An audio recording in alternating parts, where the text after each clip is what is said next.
जुलाई का महीना जाने वाला है और अगस्त महीने की शुरुआत होने वाली है। अब अगस्त महीने में गन्ने की लंबाई काफ़ी तेज़ी से बढ़ती है, लेकिन लंबाई तभी बढ़ पाएगी जब हम इसमें लगने वाले रोग बीमारियों से अपनी फसल को बचा पाएंगे। क्योंकि अगस्त महीने में एक तरफ गन्ने की लंबाई बढ़ती है जिससे हमारी उत्पादन क्षमता बढ़ती है, तो दूसरी तरफ अगस्त महीना या जुलाई के लास्ट या मध्य जुलाई से हम कह सकते हैं कई तरह की बीमारियां भी गन्ने में लगती हैं। और अगर इन बीमारियों की सही जानकारी हमें नहीं है, सही उपाय हम नहीं कर पाएंगे, तो गन्ने की पैदावार घट जाएगी। क्योंकि जब ये रोग बीमारी लगते हैं तो गन्ने की हाइट तो बढ़नी दूर की बात है, गन्ना खराब होने लगता है, सूखने लगता है या कई तरीके की समस्याएं आती हैं। तो आज हम इसी पे बात करने वाले हैं, क्योंकि लगातार काफ़ी समय से गन्ने की वीडियो कोई आई नहीं थी। तो इस टाइम पर जो कि गन्ने के लिए बहुत अहम जानकारी है, तो मैंने सोचा किसान भाइयों अब गन्ने की भी जानकारी आप तक पहुंचाई जाए। क्योंकि हमारे साथ जो शुरुआत से जुड़े हुए किसान भाई हैं वो गन्ने की खेती करने वाले ही जुड़े हैं। आप गन्ने की खेती के साथ साथ कौन सी खेती करते हो, कमेंट बॉक्स में हमें ज़रूर बताइएगा, जिससे आपके रिलेटेड फसल पर हम आप तक जानकारी पहुंचा सकें। नमस्कार किसान भाइयों, मैं सतीश, आप देख रहे हैं STR खेती। किसान भाइयों, हम एक एक पॉइंट कवर करेंगे। पहले हम बात करेंगे जो इस टाइम पर अगस्त महीने में या कौन कौन से फफूंद रोग लग सकते हैं, उनके नॉर्मल उपाय हम क्या कर सकते हैं। उसके बाद हम गन्ने में कौन से कीट लगते हैं, उनके उपाय हम कैसे कर सकते हैं। फिर हम बात करेंगे गन्ने की लंबाई हम कैसे बढ़ा सकते हैं। इसलिए एक एक पॉइंट मिस मत करिएगा। हम शुरुआत करते हैं गन्ने में फफूंद जनित बीमारियों के बारे में। किसान भाइयों, चूंकि जुलाई का लास्ट और अगस्त महीना ये बारिश का टाइम चल रहा होता है, और बारिश में जो है कई तरह के रोग बीमारियां हमारी फसल में लगती हैं, चाहे गन्ना हो चाहे दूसरी फसल हो। इस टाइम पर, बारिश के टाइम पर रोग बीमारियां लगती हैं। क्योंकि होता क्या है कि लगातार बारिश होने पर वातावरण में नमी अधिक हो जाती है। जब नमी अधिक हो जाती है तो कई तरह के फफूंद जनित समस्याएं हमारी फसल में देखने को मिलते हैं। यानी जो बारिश होती है, तो बारिश होने के कारण देखो दिन का टेम्परेचर भी थोड़ा डाउन होता है और फिर धूप निकलती है, बढ़ जाती है, उमस बढ़ती है। इसके अलावा जो है वातावरण में नमी अधिक हो जाती है। अब नमी अधिक हो जाएगी, टेम्परेचर जीवाणुओं के, फंगस के अधीन हो जाएंगे, तो फंगस अपने आप स्वतः अटैक करेगा हमारी फसल पे। तो इसलिए जब अटैक करने वाला है हमारी फसल में, हमें पहले से ही पता है, तो उसके हम रोकथाम के उपाय पहले से कर लें। हालांकि बहुत सी दवाएं इस पे आती हैं, तो दवाओं की जानकारी दोस्तों हम आगे वीडियो में करेंगे। क्योंकि मेरे पास कुछ दवाएं अभी आनी हैं जिनको हम अपने खेत में यूज करेंगे, तो उसको हम आपको उस वीडियो में दिखाएंगे कौन सी दवा हमने यूज किया है, कौन कौन सी रोग बीमारियों से बचाव कर सकते हैं, कितनी इफेक्टिव है। आपको एक परफेक्ट जानकारी का वीडियो वो मिलने वाला है, तो वो वीडियो देखना मत मिस करिएगा। इसलिए चैनल को सब्सक्राइब भी कर लीजिएगा। और जो हमारे पुराने भाई हैं वो तो पता है, हम खेती संबंधित आपको अच्छी जानकारी हम आपको काफ़ी बेहतरीन देते हैं। अब यदि हम शुरुआत करें इस महीने में लगने वाले रोग, तो देखो पहली समस्या जो इस महीने में आती है वो रेड राट होती है। रेड राट एक फफूंद जनित बीमारी तो है, लेकिन बहुत से किसान भाई 038 जो गन्ने की वैरायटी थी उसमें रेड राट के कारण परेशान होकर के, और आज बहुत से किसान भाई बुआई करना बंद कर दिया। हालांकि मिल ने भी ज़्यादा समस्या आई थी रेड राट की, इसलिए मिल भी कई जगह के लेना बंद कर दिया। हमारे वहाँ का खुद चीनी मिल 0238 लेने से इनकार कर रहा है। बाकी बहुत से जगह पे अभी कुछ किसान भाई बुआई करते हैं, लेकिन बहुत समस्या इसमें है। अब ऐसे समस्याग्रस्त यदि वैरायटी ही है, तो सबसे अच्छा उपाय है कि उस वैरायटी को आप इग्नोर करो। क्योंकि अगर आप उसकी बुआई करोगे तो इसमें पहले से ही समस्या है, तो समस्या आनी है, ये तो आपको निश्चित पता ही है। तो कोशिश करो कि उसकी बुआई ना करो, दूसरे विकल्प जो है जिसमें रेड राट नहीं लगता है उनकी बुआई करो। रेड राट की शुरुआत में लक्षण आपको जून के आधे महीने से दिखाई पड़ना चालू हो सकते हैं, या अभी भी दिखाई पड़ना चालू होते हैं। होता क्या है कि जब राट के शुरुआती लक्षण होते हैं उस टाइम पर तो किसान ध्यान नहीं देते हैं। जब गंभीर समस्या आ जाती है तब किसान भाई सोचते हैं कि हम रोग बीमारी से बचा लेंगे। तब दोस्तों बचा पाना तो बिल्कुल असंभव सी बात है, क्योंकि इसको एक तरह का गन्ने का कैंसर ही कहा जाता। तो जैसे आदमी का कैंसर जब आखिरी स्टेज में पहुंच जाता तो उस टाइम पर बचाव करना तो संभव नहीं होता। शुरुआती स्टेज पे जैसे आदमी के पता चल जाता कैंसर है, तो उसके लिए कई तरह के इलाज उपलब्ध हैं और बचाव हो पाना संभव भी होता है। ठीक वैसे ही हमारी गन्ने की फसल में है। अगर शुरुआती स्टेज में हम पता कर लें तब तो हम गन्ने में रेड राट लगने से काफ़ी हद तक बचा सकते हैं। फिर भी ये नहीं कह सकते हैं कि 100% हम बचा ही लेंगे, क्योंकि बहुत सी दवाएं हैं जिनको हम यूज करेंगे तो काफ़ी हद तक रुकावट हो सकती है, लेकिन अगर काफ़ी ज़्यादा फैल चुका होता है तो बचाना संभव नहीं। इसलिए बिल्कुल शुरुआती लक्षण, यानी जब उसका पहला लक्षण हमारी फसल में दिखाई पड़े उसी टाइम से हमें उपाय करना बेहतर है। अब लक्षण शुरुआत में कैसे दिखाई पड़ते हैं, देखो जैसे ये पत्ती है, तो जब पत्ती को आप देखोगे तो पत्ती आपको जैसे ये बीच की धारी बिल्कुल सफ़ेद दिखाई पड़ रही है। अगर रेड राट के लक्षण होंगे तो ये धारी कुछ लाल दिखाई पड़ना चालू हो जाएगी। अभी हम दिखाते हैं, अगर खेत में इसमें कहीं पर पत्ती लाल दिखाई पड़ रही तो हम आपको दिखाएंगे। हाँ देखो, देखो ये जैसे ये पत्ती है तो इस तरीके से लाल ये दिखाई पड़ना चालू हो जाएगी। अगर ये लाल दिखाई पड़ती है, कभी कभी क्या होता है कि किसी दूसरे कारण से होती है, जैसे इसमें जो है ये लाल हुई है पैराकाट डालने से, तो सेम ऐसे ही लाल होती है। कभी कभी ये पत्ती टूट जाती है तब भी ये लाल यहाँ की कुछ घाव हो जाता है। तो अगर ऐसे पत्तियों के इतने लंबे धब्बे नहीं, बहुत छोटे छोटे धब्बे कई जगह पर आपको दिखाई पड़ते हैं, जैसे यहाँ पर यहाँ पर यहाँ पर, और एक दो पत्तियों पर दिखाई पड़ना चालू हो जाते हैं, तो हमें समझ लेना चाहिए हमारे खेत में रेड राट की शुरुआत हो चुकी है और यहीं से हमको इलाज करना चालू कर देना चाहिए। इलाज के बारे में, जैसे रोकथाम के बारे में जो दवाएं हैं उनके बारे में मैंने पहले वीडियो में काफ़ी बता दिया है, तो वो वीडियो भी जा करके देख सकते हो। बाकी एक नया टेक्निकल जो है वो आया है जो रेड राट के लिए काफ़ी अच्छा है, उस पर हम आपको आगे आने वाले वीडियो में पूरा दिखाएंगे, अपने खेत में भी स्प्रे करेंगे, रिजल्ट कैसा आया है तो उसका रिजल्ट सहित भी आपको दिखाएंगे, तो वो वीडियो आपको ज़रूर देख लेना है। तो रेड राट से बचाव का यही है कि समय समय पर आप दवाओं को स्प्रे करते रहें, और इस टाइम पर अगर आपके खेत में पानी जमा हो रहा है तो पानी जमा ना होने दें, खेत से निकाल दें, क्योंकि पानी जमा होने पर रेड राट की समस्या और बढ़ सकती है। क्योंकि ये पहले तो शुरुआत में आपको पत्तियों पर दिखाई पड़ेगा, फिर धीरे धीरे पौधे के अंदर चला जाएगा, फिर ये जड़ से जड़ निकलेगी, जड़ आगे काफ़ी ज़्यादा, जैसे यहाँ तक जड़ निकल सकती है, जड़ों का फुटाव काफ़ी तेज़ी से होता है, और फिर जब इसको आप फाड़ करके देखोगे तो बिल्कुल अंदर का भाग लाल हो जाएगा और बदबू आएगी, जैसे गन्ना सड़ चुका होता है उस तरीके की बदबू आएगी, या अल्कोहल जैसी बदबू भी आ सकती है। तो ये लक्षण सामान्य रूप से रेड राट के बारे में सभी लक्षण किसान भाई जानते हैं, लेकिन फिर भी बताना जरूरी था तो मैंने बता दिया। दूसरी बीमारी है वो है पोका बोइंग। ये दोनों बीमारियां काफ़ी ज़्यादा लगती हैं। पोका बोइंग इस टाइम पर बहुत अधिक लगना चालू हो जाता है। उसके पीछे का किसान भाइयों कारण आप जानते हो क्यों लगता है इस टाइम पर? देखो बहुत से किसान भाई क्या करते हैं, इस टाइम पर अपने खेत में यूरिया डाल देते हैं। एक तो बारिश हो रही है, बारिश होने के बाद धूप तेज निकलती है, धूप तेज निकलने से वातावरण में नमी अधिक होती है और उमस अधिक होती है। जब उमस अधिक होती है तो ये जो फफूंद होते हैं ये काफ़ी तेजी से सक्रिय हो जाते हैं, और जब हम यूरिया अपने खेत में डाल देते हैं तो उसके कारण खेत में और ज़्यादा उमस हो जाती है, जिससे जो फंगस है उसके अनुकूल जो है वातावरण बन जाता है और वो लगना हमारे खेत में चालू हो जाता है। देखो पोका बोइंग कैसे लगता है? पोका बोइंग आपको शुरुआत में इस तरीके से दिखाई पड़ेगा, जैसे ये है, तो यहाँ पर पहले धीरे धीरे ये पत्ती जो है आपको कुछ हल्का कलर छोड़े हुए दिखाई पड़ेगी, धीरे धीरे ये बिल्कुल यहाँ से सड़ना चालू हो जाएगी। हम यहाँ पर चित्र भी दिखा रहे हैं। इस तरीके से पोका बोइंग के शुरुआती लक्षण दिखाई पड़ते हैं, जैसे गुलाबी, काली, भूरी, धारीदार और गुच्छे नुमा, यानी बिल्कुल फंसी फंसी आपस में पत्तियां होती हैं। तो इस तरीके के अगर शुरुआती लक्षण, ऊपर का भाग जैसे यहाँ पर हल्का सफ़ेद, यानी जो पत्ती पूरी हरी दिखाई पड़ रही है लेकिन उसमें हल्का सफ़ेद या हल्का मोटा या कुछ हल्का सा चेंज आपको ऊपर का भाग दिखाई पड़े तो समझ जाना चाहिए कि हमारे खेत में पोका बोइंग की शुरुआत हो चुकी है। और पोका बोइंग की शुरुआत होने के शुरुआत में ही आपको दवाओं को स्प्रे कर देना चाहिए। वो सब दोस्तों स्प्रे करने की जानकारी तो मैंने पहले ही बता दिया कि आपको अगले वीडियो में बताएंगे। तो दवाओं को एक बार नहीं 2 बार कम से कम स्प्रे करना है, जिससे अच्छी तरीके से हम पोका बोइंग पर बचाव कर लेंगे। तीसरी समस्या इस टाइम पर आती है विल्ट की। विल्ट भी एक काफ़ी समस्या है हमारे गन्ने की फसल में, लेकिन बहुत से किसान भाई इससे परिचित नहीं हैं।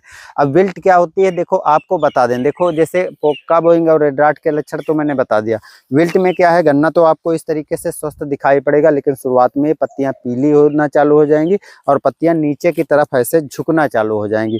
पत्तियां पीली होकर के झुकना चालू हो जाएंगी। जब हम गन्ने को देखेंगे तो गन्ना आपको कुछ सूखा सूखा सा दिखाई पड़ेगा। अगर हम गन्ने को काट करके और फाड़ करके बीच का भाग देखते हैं तो जैसे रेड राट में फंगस, सफ़ेद धारियाँ और लाल दिखाई पड़ता है, वैसे यदि विल्ट लगी हुई है आपके खेत में तो जो इसका गूदा होता है वो आपको भूरे कलर का दिखाई पड़ सकता है या फिर गुलाबी कलर का दिखाई पड़ता है। ये दो कलर का दिखाई पड़ता है और अगर आप फाड़ कर देखोगे तो बीच का भाग खोखला हो चुका होगा, यानी जो इसके अंदर गूदा है वो खोखला हो जाएगा, उसके अंदर सुराख हो जाता है, जगह स्पेस छूट जाता है। तो समझ जाना चाहिए कि हमारे खेत में बिल्ट लगा हुआ। अब फफूंद जनित बीमारियों के बारे में किसान भाइयों मैंने बता भी दिया है। अब बात आती है कीटों की। तो इस टाइम पर कुछ कीट लगते हैं जिनसे बचाव करना आपको जरूरी हो जाता है। पहले हम दो तरह के कीट बता देते हैं। देखो, एक सफेद मक्खी है, दूसरी पायरिल्ला है। सफेद मक्खी और पायरिल्ला क्या करता है, इस टाइम पर जब आप देखोगे तो पत्तियों के नीचे वो पायरिल्ला चिपका रहता है और सफेद मक्खी भी नीचे चिपकी रहती है।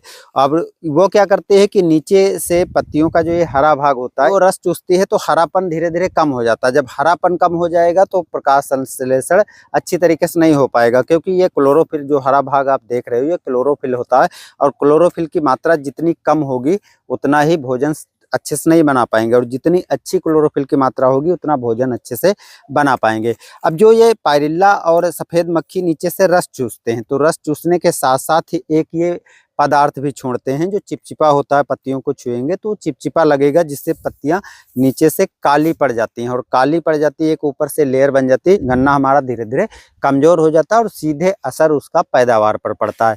अब इसके अलावा दूसरी भी कीट लगते हैं, जैसे इस टाइम पर एक कीट है चोटी बेधक। चोटी बेधक जैसे आपको मैंने पहले बताया है कि जो पोका बोइंग है, पोका बोइंग को लोग समझ लेते हैं चोटी बेधक, जिसके कारण दवाएं दूसरी डाल देते हैं। चोटी बेधक के में क्या होता है कि इस टाइम पर चोटी बेधक यहाँ से अंदर ऊपर से छेद करेगा और छोटे छोटे यहाँ पर छेद कर देगा। ये काले काले से छेद यहाँ पर दिखाई पड़ेंगे और ऊपर से नीचे की तरफ चोटी बेधक कीट काटना अंदर से चालू कर देता है और नीचे की तरफ जाता है। जब आप उसको देखोगे तो ऊपर उसका कुछ मल वगैरह भी निकला रहता है, और जब आप फाड़ कर देखोगे तो उसके अंदर आपको कीट नजर आएगा। तो चोटी बेधक अगर आपके खेत में लग गया है तो ऊपर से वो नीचे की तरफ जाता है, तो जैसे यहाँ तक घुसा है तो इसके नीचे तो पौधा सही है, लेकिन ऊपर बढ़ना चालू हो जा नहीं रहेगा, कमजोर हो जाएगा और ऊपर का भाग मर जाता है, जिससे उसकी बढ़वार खत्म हो जाएगी। बाद में अगर उसमें कुछ पोषक तत्व मिलते हैं तो यहाँ से नए नए कल्ले निकलेंगे, लेकिन वो वहाँ से पौधा उतना ही छोटा रह जाता है। तो अगर चोटी बेधक लगा है तो उसकी भी रोकथाम आपको जरूर करनी है। कौन सी दवाएं डालनी है वो मैं लास्ट में इसी वीडियो में बताऊंगा। तीसरा है तना छेदक। तना छेदक जैसा कि किसान भाइयों आप गन्ने की बुआई करते हो उससे 1-1.5 महीने बाद, यानी अप्रैल से लगा करके और लास्ट तक का मतलब अक्टूबर तक कभी भी लग जाता है। अब तना छेदक जैसे चोटी बेधक तो ऊपर से लगता है, तना छेदक नीचे से। अब बिल्कुल नीचे का गन्ना तो मजबूत हो चुका, तो तना छेदक यहाँ से कहीं से लग सकता है और अंदर आपको दिखाई पड़ेगा गन्ने के यहाँ पर छेद करके, और अंदर दिखाई पड़ेगा। जब उसको फाड़ कर देखते हो इस टाइम पर तो गन्ने में वो कीट दिखाई पड़ता है। तो तना छेदक भी इस टाइम पर लगता है और नुकसान पहुंचाता है। तना छेदक से भी इस टाइम पर नुकसान होता है। सेम वही प्रोसेस है, जिस गन्ने को अंदर का भाग वो खा जाता है, गन्ना कमजोर रह जाता है, बढ़वार नहीं होती है और गन्ना या तो ऊपर का भाग सूख जाता है, और छोटे पौधे होते हैं तो वो तो ऐसे ही सूख जाते हैं। तो तना छेदक भी इस टाइम पर लग सकता है। तो ये 4 तरह के किसान भाइयों जो कीट लगते हैं, इनसे आपको बचाव करना जरूरी है। तो जब जैसे मान लिया आपके में कोई फफूंद जनित बीमारी लगी है, उसके साथ साथ जो है ये तना छेदक या कोई कीट लगा है, तो दोनों दवाओं को मिक्स कर सकते हो। कुछ ही दवाएं ऐसी आती हैं जिनको आपस में मिक्स नहीं कर सकते हो, लेकिन बहुत सी ऐसी दवाएं हैं जो फफूंदनाशक और कीटनाशक मिक्स कर सकते हो, डाल सकते हो। इस टाइम पर डालने की बात करें तो जैसे मान लिया खेत में नमी है, आपके खेत में पर्याप्त नमी है, तो कार्बोफ्यूरान डाल सकते हो, लेकिन मैं इसकी सलाह देता नहीं हूँ, इसलिए डोज आदि इसकी बताने वाला नहीं हूँ। बहुत से किसान भाई कार्बोफ्यूरान अपने गन्ने में डालते हैं। दूसरी चीज़ आप फर्टेरा डाल सकते हो या कोराजेन डाल सकते हो। तो उसको डालने से क्या होता है कि जो कीट होते हैं, चाहे वो आपका पायरिल्ला हो, चोटी बेधक हो, सफ़ेद मक्खी हो, वो खत्म हो जाएंगी। या स्टामाइप्रिड जो है 20% वाली, उसकी 100 ग्राम मात्रा लेकर के और स्प्रे कर सकते हो, जिससे पायरिल्ला और सफ़ेद मक्खी नष्ट हो जाएगी। लेकिन जो क्लोएंट्रानिलीप्रोल है उसको अगर डालोगे तो वो अंदर के कीट जो होते हैं, क्योंकि सिस्टेमिक दवा होते हैं तो अंदर से कीट जो लगे होते हैं, चाहे आपका चोटी बेधक लगा हो या तना छेदक, उसको आसानी से कंट्रोल कर लेते हैं। अब इसके साथ तो आपको 2 दवाएं डालनी पड़ेंगी। अगर दोनों तरह के कीट हैं तो 2 दवाएं डालनी पड़ेंगी। तो बेहतर है कि आप ऐसा फार्मूला यूज कीजिए जिसमें एक सिस्टेमिक दवा हो और एक कॉन्टैक्ट बेस की दवा हो।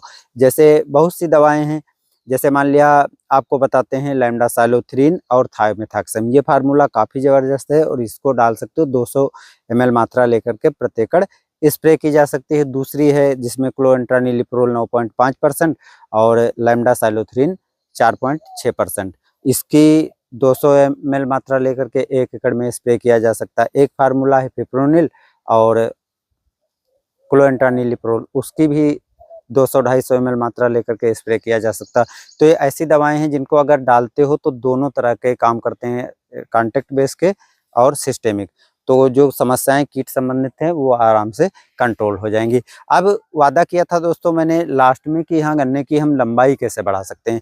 अब किसान भाइयों अगस्त महीना चल रहा है, अगस्त महीने में हमें बहुत से काम अपने गन्ने में करने रहते हैं। एक तो अगर गन्ने में खरपतवार हैं तो सबसे पहले आपको खरपतवार तो हटा देना चाहिए, खरपतवार नाशी डालना ही डालना है। और इस टाइम पर आप नॉन सेलेक्टिव खरपतवार नाशी भी यूज कर सकते हो। अब नॉन सेलेक्टिव खरपतवार यूज करने से क्या है कि अगर गन्ना इतना बन गया तो नीचे डालोगे तो चाहे चौड़ी पत्ती वाले, सकरी पत्ती वाले या कोई कठोर खरपतवार हैं वो सबको खत्म कर देगा और आपका गन्ना बिल्कुल क्लीन हो जाएगा। दूसरी चीज अगर संभव हो तो पत्तियां भी आप हटा सकते हो, कटवा सकते हो, जिससे क्या है गन्ने में अंदर तक जो है हवा प्रवेश होगी, धूप जाएगी, जिससे पौधे में प्रकाश संश्लेषण व्यवस्था अच्छे से होगी और पौधे की हाइट बढ़ेगी। ये नॉर्मली तरीके हैं जो प्राकृतिक तरीके हैं। तो ये कर लोगे तो जो उर्वरकों का और पोषक तत्व है जो क्षरण होता है, यानी जो खरपतवार ले लेते हैं तो वो खरपतवार ना लेकर के और पौधे हमारे पाएंगे। तीसरी चीज खेत में अगर पानी का भराव होता है तो उसको निकाल देना चाहिए। पानी का भराव लगातार रहता है तो जड़ प्रभावित होगी, जिससे लंबाई जो है कम हो जाती है, लंबाई बढ़नी रुक जाती है। तो पानी का भराव आपको नहीं कर रखने देना है खेत में। एक दवा आपको इस टाइम पर डालने से बढ़वार काफ़ी अच्छी होती है। वो कौन सी दवा है या क्या फार्मूला है दोस्तों, यहाँ पर हम सामान्य रूप से बता देते हैं, लेकिन इसका एक पूरा हम वीडियो बना कर बताएंगे, क्योंकि अगर हम इसमें पूरी जानकारी देंगे तो काफ़ी लंबा वीडियो हो जाएगा।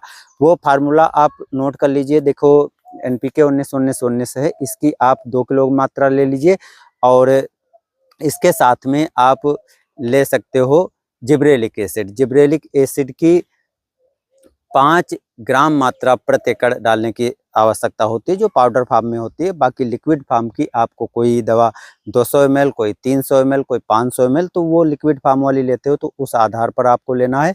और उसको आप अगर एक में मिला करके स्प्रे कर देते हो तो 8 दिन के बाद आप देखोगे कि गन्ने की हाइट कम से कम 1 से 1.5 फीट बढ़ चुकी होगी। अब अगर आप लिक्विड फॉर्म वाली डालते हो तो उसको किसी के साथ घोलने की आवश्यकता नहीं है, वो ऑलरेडी घुली हुई होती है। तो उसको आप सीधे उर्वरकों के साथ और जो कीटनाशक हैं उनके साथ मिला करके अपने खेत में स्प्रे कर सकते हो।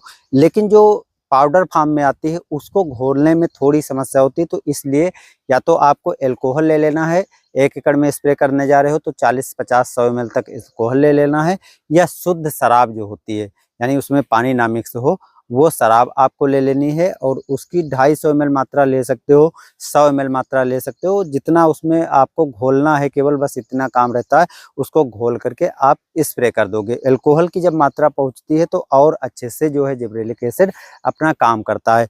तो अगर आप इसको डालते हो तो गन्ने की लंबाई काफ़ी अच्छे से बढ़ती है। और इसको एक बार अभी आपको डाल देना है और एक बार 2 महीने बाद डाल देना है। फिर देखोगे कि आपका गन्ना दूसरे किसान भाइयों से काफ़ी लंबा हो चुका होगा, 15-20 फीट तक भी यदि अच्छी वैरायटी है तो निकल जाती है लंबाई। तो ये कुछ जानकारी दोस्तों आपके लिए इस टाइम के लिए बहुत ज़रूरी थी। तो आपको ये चीज़ें प्रयोग करके अपनी फसल को सुरक्षित रखना है और लंबाई भी बढ़ा लेना है और पैदावार भी आपकी जरूर बढ़ जाएगी। बाकी वीडियो पसंद आया है तो वीडियो को लाइक कर दीजिएगा, चैनल पर नए हैं तो सब्सक्राइब कर लीजिएगा और दूसरे भाइयों तक शेयर कर दीजिएगा। ऐसे वीडियो देखते रहिए। धन्यवाद।